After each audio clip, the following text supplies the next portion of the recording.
കൂടൽ വീട്ടിൽ ബിജുവിൻ്റെ വീട് ഇതാണ്. ഇവിടെ നിന്ന് ഏറെക്കുറെ 50 മീറ്റർ മാത്രം അകലെയായിട്ടാണ് മൃതശരീരം കണ്ടെത്തിയത്. കഴിഞ്ഞ രാത്രി 1 മണിയോടുകൂടി മേഖലയിൽ കാട്ടാന ഇറങ്ങി. അങ്ങനെ ബിജുവും ഭാര്യ ഡെയ്സിയും കൂടി പുറത്തിറങ്ങി കാട്ടാനയെ ഓടിക്കാൻ വേണ്ടിയുള്ള ഒരു ശ്രമമായിരുന്നു.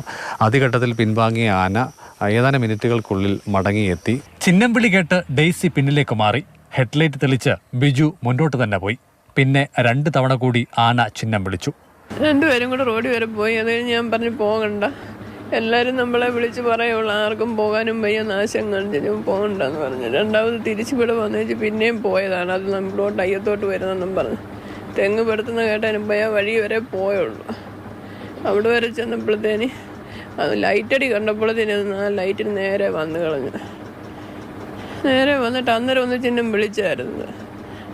കാടായോണ്ട് ഓടി മാറാൻ പറ്റിയില്ല. ഡെയ്സിയുടെ നിലവിളി കേട്ടാണ് സമീപവാസികൾ എത്തിയത്. അപ്പോഴേക്കും ബിജുവിന് ജീവൻ നഷ്ടപ്പെട്ടിരുന്നു. കൈയുടെ ഭാഗത്തും പിന്നെ കാലയിലുമാണ് തൊലി പോയി കണ്ടത്, ഞാൻ കാണുന്നത്. അല്ലാതെ വേറെ വലിയ പാടായിട്ടൊന്നും കാണുന്നില്ല. എടുത്ത് അടിച്ചു തന്നാ തോന്നുന്നു, ആന എടുത്ത് നിലത്ത് അടിച്ചു തന്നാ തോന്നുന്നത്. ഇപ്പം ഞങ്ങളിപ്പോൾ ഇന്ന് ബിജുവിനെ കൊന്നാൽ നാളെ അടുത്തയാളിനെ ഉറപ്പാണ്. അയൽക്കാർ രാത്രി തന്നെ സംഘടിച്ചു. മൃതശരീരം മാറ്റാൻ അനുവദിച്ചില്ല. ജില്ലാ കളക്ടർ സ്ഥലത്ത് വരണമെന്ന് അവർ ആവശ്യപ്പെട്ടു.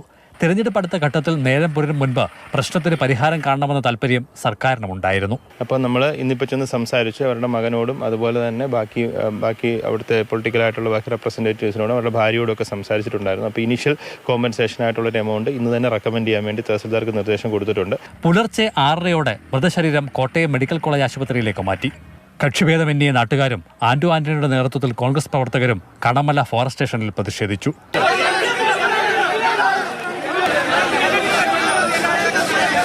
ഇപ്പം വനത്തെ സംരക്ഷിക്കേണ്ടതും വന്യമൃഗങ്ങളെ വനത്തിനുള്ളിൽ നിർത്തേണ്ട ചുമതല ആർക്കാ? ഫോറസ്റ്റുകാർക്ക്. അവർ ചെറുവിരൽ അനക്കുന്നുണ്ടോ?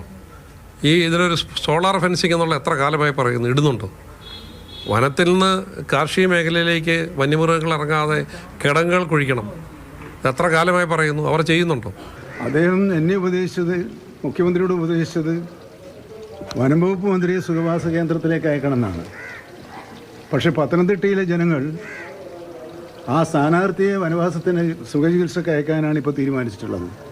പോസ്റ്റ്മോർട്ടത്തിന് ശേഷം മൃതശരീരം റാന്നിയിലെ സ്വകാര്യ ആശുപത്രി മോർച്ചറിയിലേക്ക് മാറ്റി.